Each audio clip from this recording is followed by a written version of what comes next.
Pourquoi faut-il s'inspirer d'Amazon pour votre page de paiement? Inutile pour moi de vous présenter Amazon.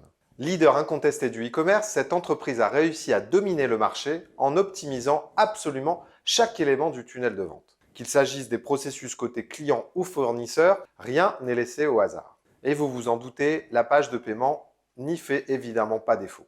C'est même l'une des pages les plus importantes d'Amazon, alors autant l'analyser de fond en comble pour en tirer des enseignements.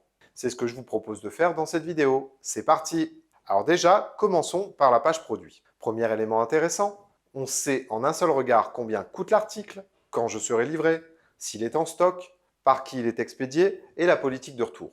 En 30 secondes chrono, j'ai en ma possession toutes les informations importantes. Je peux donc, de manière confiante, passer à l'étape suivante. J'ajoute mon article au panier.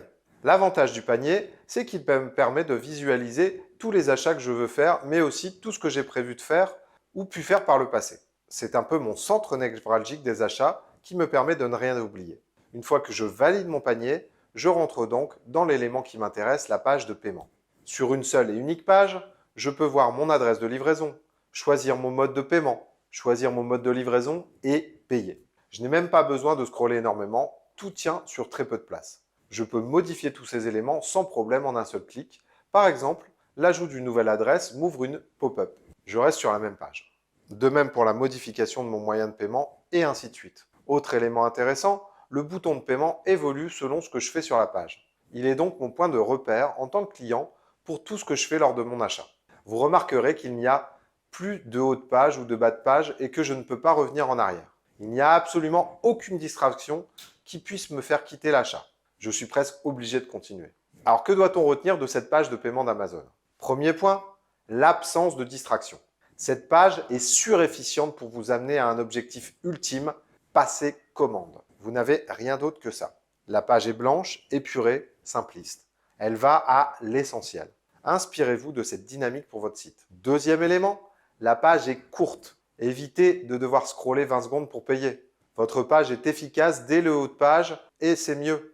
Simplifiez-vous la vie, mettez le moins de texte possible et permettez de cliquer à n'importe quel moment sur le bouton qui déclenche l'achat. Troisièmement, la page est unique. On ne charge pas d'autres pages. Tout se passe ici et maintenant à l'aide de pop-up. C'est pratique et ça permet de garder votre client sur sa tâche principale. Quatrièmement, la page est évolutive. Le bouton principal change selon ce que vous êtes en train de faire. L'utilisateur est guidé en permanence. Essayez de reproduire ce processus. Dernier point, toutes les informations sont visibles facilement et naturellement en 30 secondes chrono.